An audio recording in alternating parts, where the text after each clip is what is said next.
So hello guys, my self Abhishek Joshi. Guys एक IPO की information आया हूँ, फुल रिव्यू है, फुल एनालिसिस है कि आईपीओ में क्या होने वाला है और कैसा आईपीओ रहने वाला है। ठीक है, तो वीडियो को फुल्ली देखिएगा, कोई भी पार्ट को मिस मत करिएगा ताकि आपसे कोई भी एनालिसिस ड्रॉप ना हो जाए। ओके, तो ये वीडियो को स्टार्ट करते हैं विदाउट एनी टाइम वेस्टिंग। तो गाइज फर्स्ट ऑफ ऑल ये जान लेता हूँ कि what is the IPO. IPO means initial public offering. तो बेसिकली आईपीओ ये होता है जब किसी भी कंपनी को कोई फंडिंग उठानी होती है, ठीक है, तो वो किसी इन्वेस्टर से ना उठा के शेयर मार्केट में अपनी कंपनी को लिस्ट करती है, कुछ शेयर्स को लीज पर रख के, ठीक है, उसको हम आईपीओ बोलते हैं। यानी कि सिंपल लैंग्वेज में आपको समझा दूं कि आईपीओ जो है इसका मीनिंग यही है कि जब कोई भी कंपनी फंडिंग उठाना चाहती है कहीं से, ठीक, तो इन्वेस्टर से नहीं उठाकर वो अपनी कंपनी को शेयर मार्केट में लिस्ट करेगी, जिससे लोग शेयर खरीदेंगे और उसकी कंपनी में इन्वेस्टमेंट बढ़ेगी, जो कि अपने कंपनी को ग्रो करने में लगाएगी वो। ओके गाइज, मेरा एम रहता है कि आपको फाइनेंस से रिलेटेड कोई भी एजुकेशन एकदम सिंपल वर्ड्स में समझाऊं, तो वीडियो थोड़ा लंबा हो सकता है, तो वीडियो को सही से देखिएगा, ठीक है, क्योंकि मैं कोई भी वर्ड है उसको एकदम सिंपल लैंग्वेज में, अपनी लैंग्वेज में समझाता हूँ, जिससे आपको उस वर्ड का मीनिंग समझ में आ सके। तो फर्स्ट ऑफ ऑल पहले ये देख लेता हूँ कि इसकी प्राइस बैंड क्या है, जो कि 315 से 332 तक है। ओके, ये आईपीओ 19 अगस्त को लॉन्च होने वाला है, यानी कि लिस्ट करेगा, और 21 तारीख को ये आईपीओ बंद हो जाएगा, फिर उसके बाद अलॉटमेंट होगा। ओके, टोटल इशू रेज करने वाला है 2079 करोड़। ओके, एक लॉट में 45 शेयर्स होने वाले हैं, जो कि मिनिमम इन्वेस्टमेंट मतलब 14,940 रुपए का होने वाला है। ओके, सो गाइस अब कंपनी के बारे में जान लेते हैं कि कंपनी बेसिकली करती क्या है। ठीक, कंपनी एक सोलर कंपनी है जो कि सोलर बनाती है। ठीक, सोलर पैनल तो आप जानते होंगे, जो कि इलेक्ट्रिक को रिड्यूस करती है बाय द सनलाइट।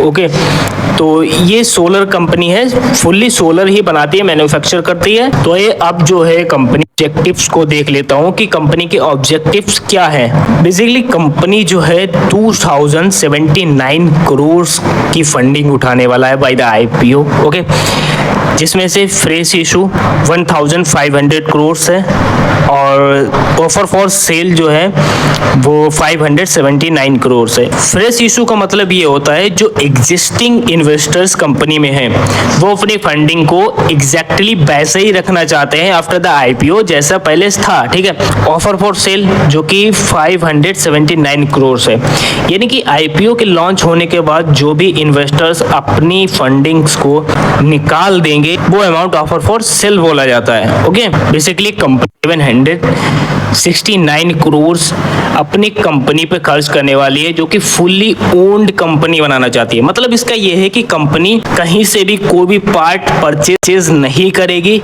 खुद ही हर पार्ट को डेवलप करेगी अपनी कंपनी में। ओके, और ये प्रोजेक्ट जो है 3000 मेगावाट सोलर सेल्स को बनाने के लिए है। ठीक है, यानी कि कंपनी यहाँ तक पहुँच सके कि वो 3000 मेगावाट सेल्स के सोलर मॉड्यूल्स को बना सके। इसके लिए ये 769 करोड़ खर्च करने वाली है।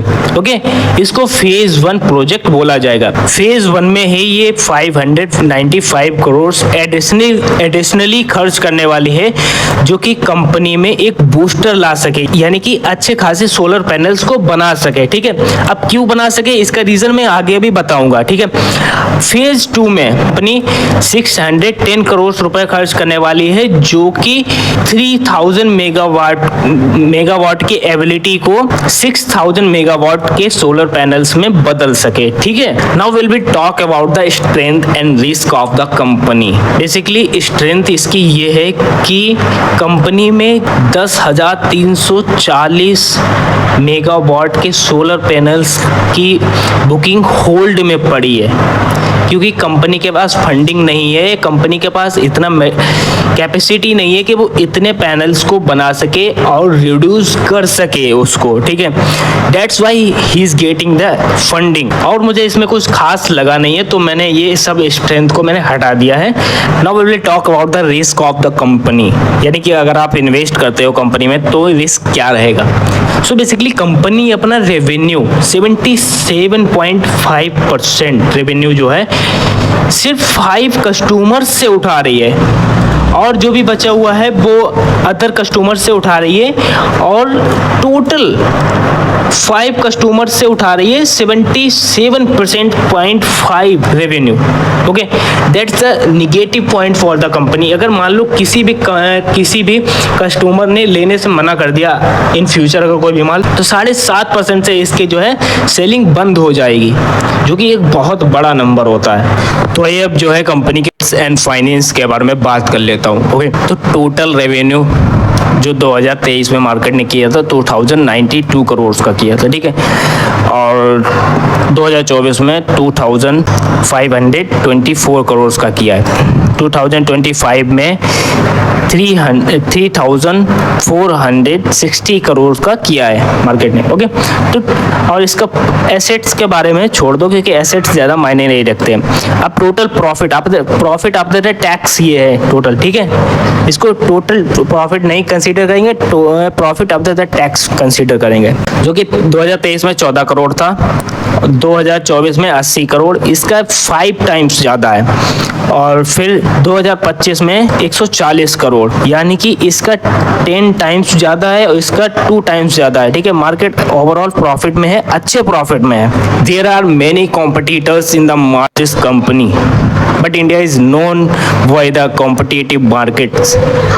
तो कंपटीशन एक ये कंपलसरी है मार्केट में, ठीक है, और बहुत सारे कंपटीटर्स होते हैं, तो इसका मतलब ये है कि कंपनी कोई दूसरी कंपनियां चलती हैं, सभी कंपनियां प्रॉफिट जनरेट करती हैं, ठीक है।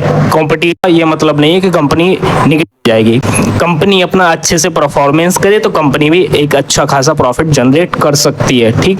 It's all depend on the company. आइए अब जो है थोड़ी बहुत और इन्फॉर्मेशन रह जाती है, उसको हम देख लेते हैं। तो आईपीओ की ओपन डेट है 19 अगस्त, ठीक है, क्लोज डेट है 21 अगस्त, और जो अलॉटमेंट है वो 22 अगस्त को होगी। ओके, और मार्केट में डीमैट अकाउंट में शेयर जो लिस्ट होंगे वो 25 अगस्त को हो जाएंगे। ओके, अब देख लेते हैं और भी इंफॉर्मेशन अबाउट दिस कंपनी। जो इसके प्रोमोटर्स हैं उनके पास अभी प्रेजेंट टाइम में शेयर्स है 77.64%, ठीक है। आफ्टर द आईपीओ लॉन्च ये शेयर्स हो जाएंगे 63.11%, यानी कि अपने 14% शेयर को आईपीओ में लिस्ट कर रहे हैं। देखिए, मैंने जो है इसके प्रॉफिट्स और उसको सबको पहले ही देख लिया था, वहीं पे अपने डेप्ट के बारे में देख लेता हूँ कि इसका डेप्ट वगैरह कैसा क्या है, कि मार्केट कर्जे में तो नहीं चल रही है, ठीक है। तो इसका जो डेप्ट है इक्विटी पे इसके डेप्ट कंसीडर किया जाता है, ओके, 0.19 इसका डेप्ट जो है 0.19 है, जो कि इक्विटी पे डिपेंडेंट होता है। ओके, एक चीज रह गई थी जो कि मैं बताने को भूल गया था कि इसके शेयर्स, टोटल शेयर्स लिस्टिंग कितनी होने वाली है in the market demat account, 6,31,31,604 shares list होने वाले हैं on the market size. Overall company जो है वो एक अच्छी कंपनी है और फ्यूचरिस्टिक कंपनी है। क्यों? क्योंकि सोलर पैनल्स का टाइम आने वाला है। सोलर पैनल्स जो है टाइम टू टाइम सभी लोग जो है लाइट को रिप्लेस कर रहे हैं बाय द सोलर पैनल्स। तो ये एक अच्छा मार्केट कैप्चर करने वाली है ये कंपनी आफ्टर द आईपीओ, क्योंकि अच्छी खासी इसको इन्वेस्टमेंट मिल जाएगी। जो भी इसने ऑर्डर्स को होल्ड कर रखा है वो ऑर्डर्स सारे मार्केट में अब ना ही कैंसिल होंगे और ना ही उनको जो है होल्ड किया जाएगा, क्योंकि जब डिमांड पूरी हो जाएगी तो क्यों होल्ड किया जाएगा। जिस चीज़ की कमी है वो आईपीओ के जरिए मिल जाएगी, ठीक। तो कंपनी एक फ्यूचरिस्टिक कंपनी है, यानी कि अगर आप आईपीओ में इन्वेस्ट करते हो तो इसको होल्ड करके रखिएगा ताकि आप अच्छा खासा अर्निंग कर सको आफ्टर द आईपीओ। एक अच्छी खासी हाइक भी मिल सकती है क्योंकि बहुत सारे लोग इस आईपीओ में इन्वेस्ट करने वाले हैं और बहुत सारे लोगों को अलॉटमेंट भी नहीं मिलेगी क्योंकि जब ओवर हो जाते हैं हर चीज़ तो कहाँ से अलॉटमेंट मिलेगी। एक अच्छी कंपनी है, प्रॉफिटेबल कंपनी है, डेट्स वाई बहुत सारे लोग अप्लाई करेंगे तो आईपीओ तो अलॉटमेंट मिलने के कम चांसेस है, बट अगर मिल जाते हैं तो बहुत अच्छा आपको प्रॉफिट जनरेट करके दे सकती है कंपनी। ठीक है, तो अगर वीडियो आपको अच्छा लगा है तो वीडियो को लाइक कर दीजिएगा यार, और अगर थोड़ा भी इंफॉर्मेटिव लगा है तो चैनल को सब्सक्राइब कर दीजिएगा for the next IPOs and something कुछ एजुकेशन रिलेटेड। ओके, मिलते हैं आपको नेक्स्ट वीडियो में, तब तक के लिए टाटा बाय।